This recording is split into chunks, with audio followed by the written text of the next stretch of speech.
Salut à tous, j'espère que vous allez bien. Aujourd'hui, on se retrouve dans une nouvelle vidéo inspirée d'un commentaire, puisque une personne parmi vous m'a fait un petit commentaire sur ma vidéo recommandation où je prenais vos recommandations Instagram. D'ailleurs, j'en profite si vous ne me suivez pas sur Instagram, allez me suivre. Comme ça, le jour où je vous pose une question sur quel livre vous souhaitez lire, je peux vous faire des recommandations personnalisées. L'un d'entre vous m'a mis un petit commentaire du style « Tu présentes beaucoup de livres avec de la romance et des histoires où les personnes se rencontrent et il y a une romance derrière. Tu parles pas forcément de romance couple, ou en tout cas de livres qui parlent du couple. » Thématique super intéressante et je me suis dit que j'allais faire une vidéo où j'allais vous conseiller quelques livres avec une limite à cette vidéo puisque effectivement je trouve que quand on parle de couple, on parle pas souvent de romance. Il y a très peu de romances que personnellement je connais qui parlent du couple, où ils se connaissent déjà, ils sont déjà en couple et c'est un peu la construction et on continue dans cette notion un peu de romance. Ce qui paraît logique parce que je pense que quand quelqu'un entête une romance, c'est plutôt deux personnes qui se rencontrent ou qui se connaissent déjà mais qui vont développer des sentiments ensemble, comment ils vont se mettre ensemble. Forcément, en romance pure, dès le premier livre, d'avoir directement un couple formé, personnellement, j'en connais pas tellement.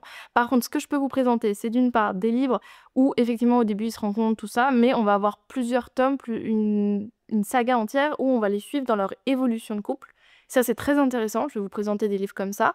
Je vais vous présenter des livres qui sont un peu spéciaux, un peu second chance, ça veut dire que ça a été un couple, ils se sont séparés et potentiellement ils essayent de revenir l'un vers l'autre, mais de sorte à ce qu'il y ait vraiment une notion de couple, il y a quelque chose qui n'a pas marché, on reprend ça un petit peu.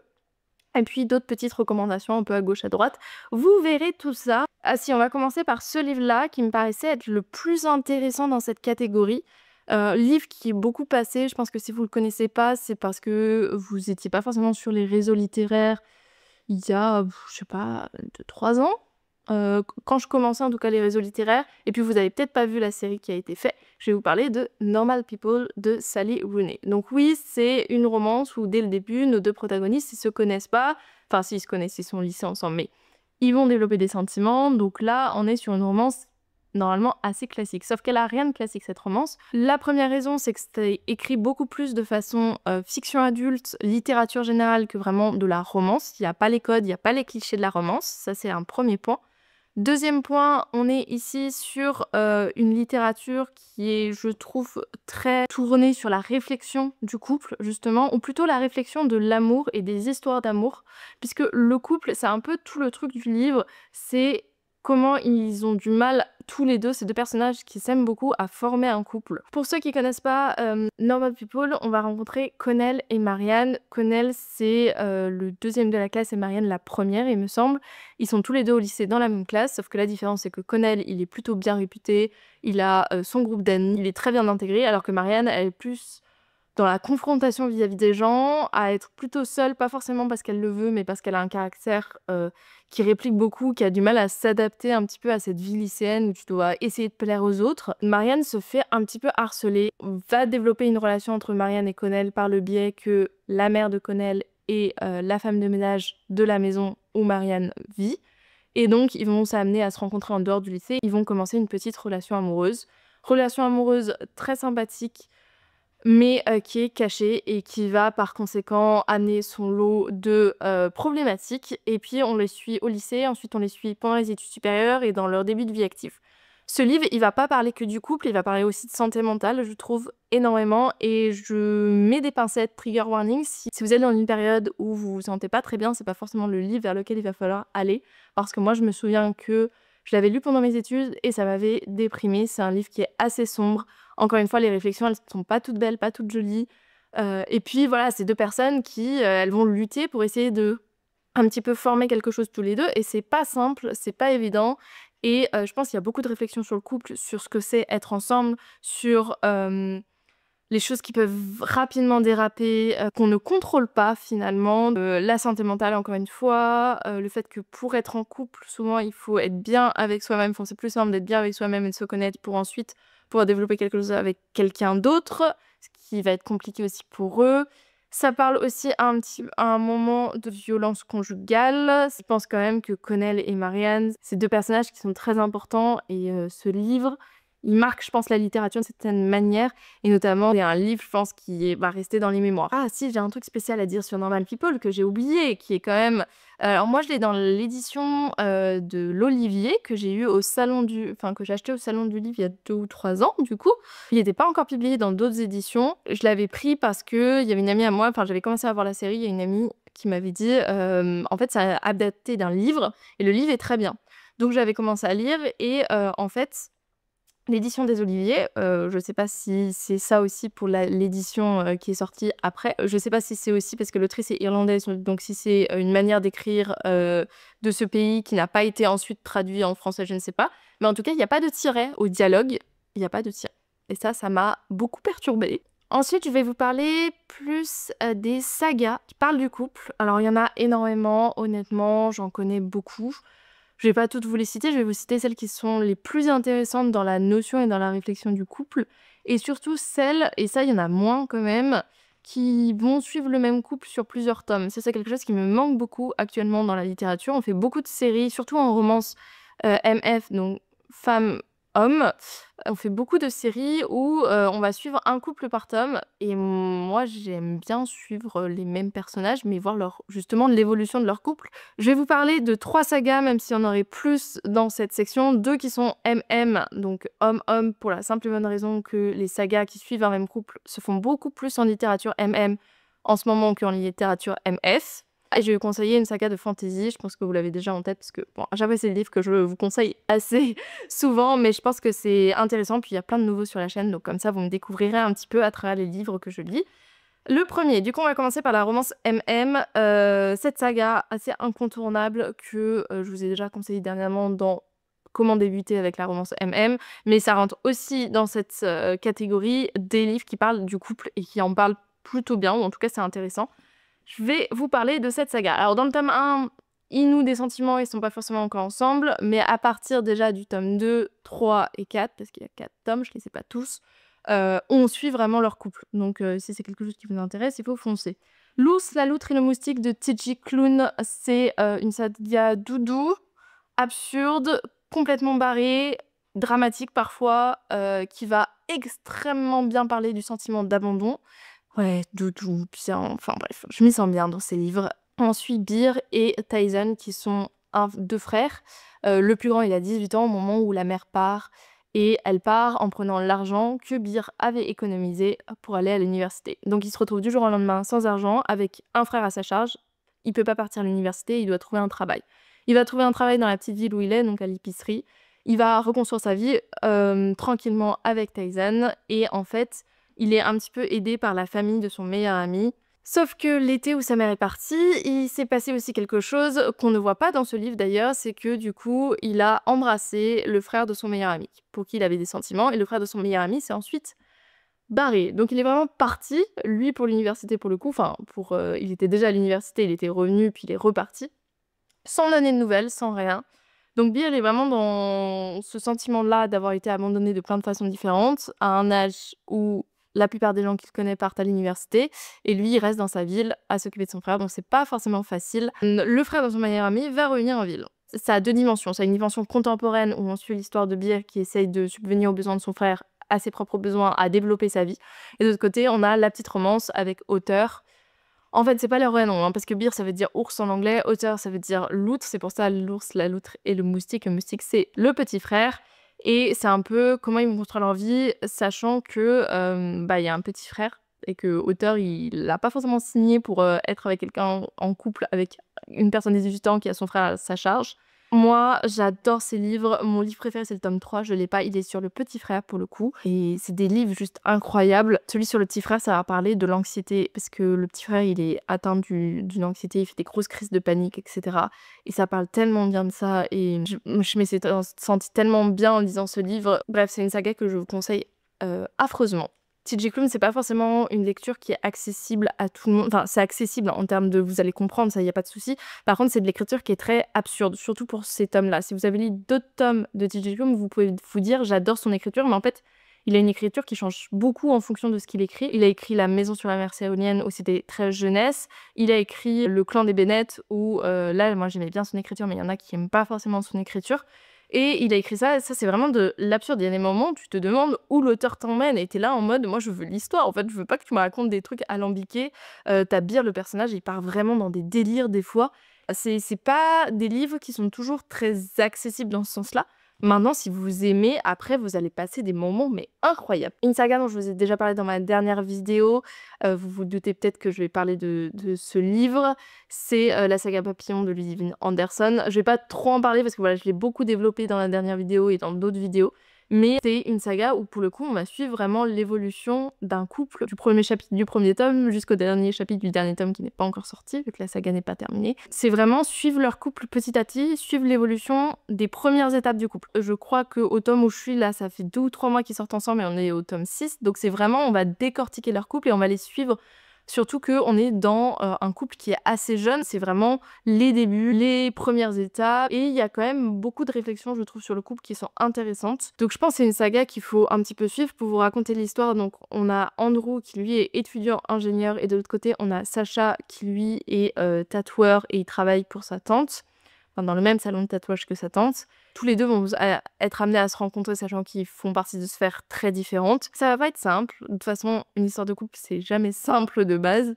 Et voilà, ça va se construire et c'est très très intéressant. Mais je vous en ai déjà beaucoup parlé. Autre saga. Je vais pas mettre ici, juste, je vais vous l'afficher 5 secondes parce que je pense que je vous en ai tellement parlé. Il y a tellement de gens qui le connaissent, mais la saga Sword, ça... si vous aimez la romance MM, mais qu'est-ce que vous attendez vraiment? Saga pépite paranormale où on a des hommes qui se transforment en animaux et à côté de ça, on a notre couple principal qui est Dex et Sloan qui vont travailler ensemble sur des enquêtes paranormales et en parallèle de ça, voilà, il y a leur petit couple. Ce que j'adore dans cette série, c'est qu'elle dure, je crois, sur 10 tomes et que vraiment, la plupart des tomes sont vraiment sur le couple principal et on va voir encore une fois des étapes de leur vie où ils vont avancer ou parfois il y a des choses qui vont se passer, ils vont se disputer, ils vont se séparer, etc. Enfin vraiment leur histoire de couple pour le coup. Autre saga du coup de fantasy cette fois-ci, et cette fois en romance MF, c'est bien évidemment Le Livre Perdu des Sortilèges. Celui-là aussi je vous le sors énormément et je pense que c'est la meilleure période en automne pour le lire. L'École de la Nuit, c'est le tome 2. Pourquoi j'ai pris le tome 2? Vous aurez le tome 2, mais le tome 1, c'est Le Livre Perdu des Sortilèges. Ici, on est sur une saga que j'aime d'amour, où on va suivre Diana qui va ouvrir un livre, Le Livre Perdu des Sortilèges, sans le savoir, parce qu'elle, elle veut plus rien savoir de ce qu'il y a de la magie. Ses parents sont morts d'un accident lié à la magie, donc elle veut vraiment pas être sorcière. Sauf qu'elle va ouvrir ce livre et en fait, toutes les créatures autour d'elle vont lui demander d'accéder à ce livre. Sauf qu'elle l'a plus en main et elle n'arrive plus à remettre la main dessus. Les créatures vont devenir de plus en plus présentes et parmi ces créatures, elle va rencontrer Matthew, un vampire, qui va lui expliquer un peu pourquoi ce livre est important, quel est le monde autour, et ça va être le début d'une quête et le début d'une romance entre ces deux-là. Cette saga, elle parle énormément pour le coup du couple. Elle parle des étapes de vie et de certains obstacles que certains couples peuvent avoir. Sauf que parallèlement à ça, tu suis toute la quête de fantasy. Donc c'est vraiment 2 histoires en une. T'as la partie romance, la partie fantasy.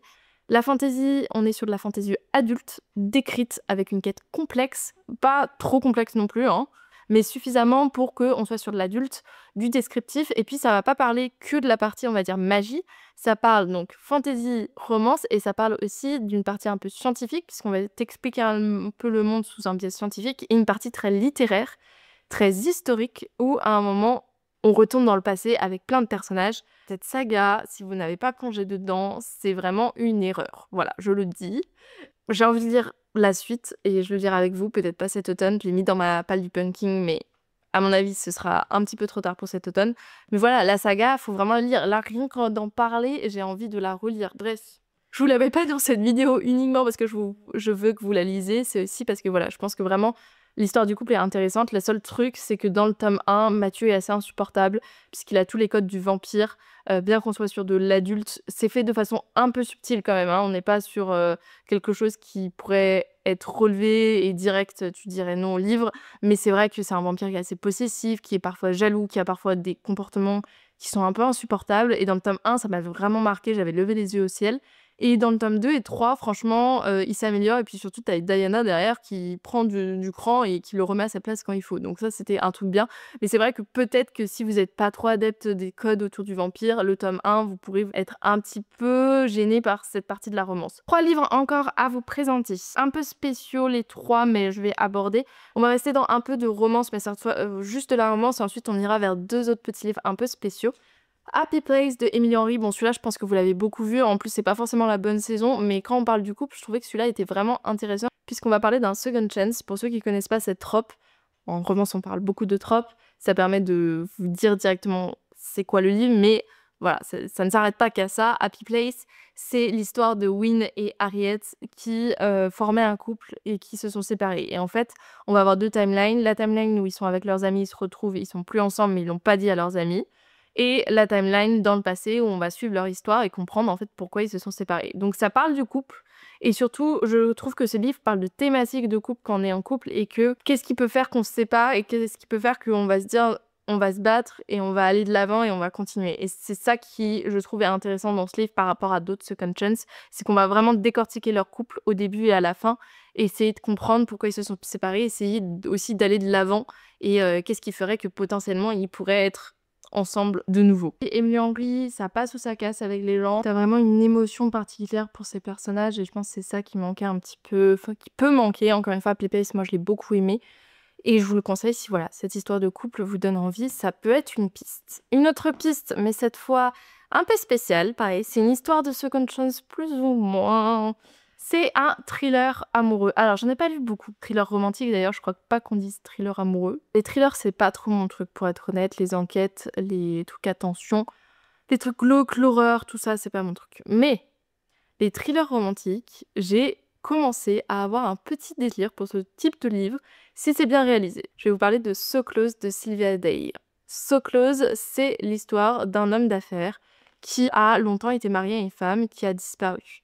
Et depuis, il décide vraiment de coucher à droite à gauche, de faire sa vie. Un peu le mec des romances, vous voyez, un peu tortueux et tout, et sombre.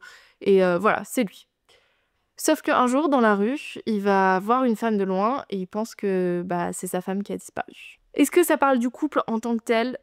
Oui, d'une certaine manière. Et je vous laisse le découvrir. En fait, je peux pas vous en dire trop. Faut découvrir ce livre si vous voulez aller dedans. Ça a été une vraie découverte. Je pense que ça a été pour moi la découverte en fait de ce que c'est qu'un thriller romantique.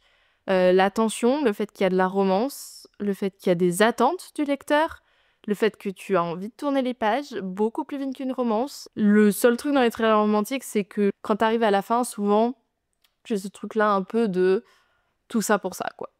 Il aborde aussi la belle famille, puisqu'il y a toute la famille de Kane. Oui, c'est ça. Toute la famille de Kane qui est mêlée à cette histoire, puisqu'on va pas suivre que nos deux personnages, on va suivre aussi les personnages secondaires dans leur tête, qui comprennent pas vraiment ce qui se passe. Je peux pas vous en dire trop, mais si vous aimez les histoires de couple et vous voulez voir un couple qui a été formé et qui va peut-être se reformer, je ne sais pas, eh bien, je vous conseille ce livre. Voilà. Ce livre n'est pas de la fiction et je pense que ça rentrait pas vraiment vis-à-vis du commentaire qui m'a été fait. Par contre, quand on parle de couple et quand on parle de réflexion sur le couple, je pense qu'il faut avoir en tête Réinventer l'amour de Mona Chollet. Je pense que je ne vous vendrai pas jamais assez ce livre en non-fiction. Réinventer l'amour et le sous-titre c'est Comment le patriarcat sabote les relations hétérosexuelles. Ce livre, il va parler de, je pense, plein de choses. Mais il va avoir des réflexions sur le couple de manière générale dans la vie. Mais je trouve que moi, ça m'a aidé beaucoup aussi à comprendre la romance et comprendre qu'est-ce qui sortait en ce moment, qu'est-ce qui marchait et pourquoi ça marchait. Et c'est très lié à des choses qui sont dites dans ce livre que je vous laisse découvrir. Il y a plein de choses qui sortent de réflexions qu'on a sur la tendance de la romance. Et c'est vrai que tu as souvent des avis très tranchés avec des gens qui sont très à fond sur la romance et des gens qui sont très en négatif sur la romance. Et finalement, je pense que le discours, il est un peu plus nuancé que ça et que certaines des questions que je me posais, je les ai retrouvées dans ce livre, je les ai retrouvées dans d'autres contenus aussi, podcasts, vidéos que j'ai pu avoir. Parce que moi, c'est un sujet qui m'intéresse beaucoup et je suis très curieuse sur ce genre de choses. Après, voilà, comme je vous dis, moi, j'ai pas d'avis tranché, j'adore la romance, j'en lirai toujours beaucoup. Je sais qu'il y a des romances vers lesquelles je ne vais pas parce que c'est pas mon style et parce que j'en ai marre de voir 3 fois le même scénario de romance qui sort. Donc vraiment, c'est se connaître, savoir vers quoi tu vas. Et je pense que ce livre m'a aidé d'une certaine manière. Et aussi sur le couple de manière générale, hein, sur les relations hétérosexuelles. C'est très intéressant. Franchement, un des meilleurs livres de non-fiction que j'ai, lu de ma vie. J'en lis pas énormément, donc c'est assez facile. J'espère que vous avez aimé cette petite vidéo. Mon but, c'était vraiment de vous présenter des livres sur le couple. J'espère que j'ai réussi ma mission. Si vous en avez pour moi vraiment à me conseiller, prenez 5 secondes pour me mettre un petit commentaire parce que franchement, je veux lire des livres qui parlent du couple. Comme je vous ai dit, avec un petit peu toutes ces réflexions, on est hyper nombreux, enfin vous êtes hyper nombreux. Dernièrement, vous êtes abonnés, ça me fait trop chaud au cœur. Vraiment, je suis trop contente de pouvoir développer cette chaîne. Et voilà, et on se retrouve très vite pour une nouvelle vidéo. Salut!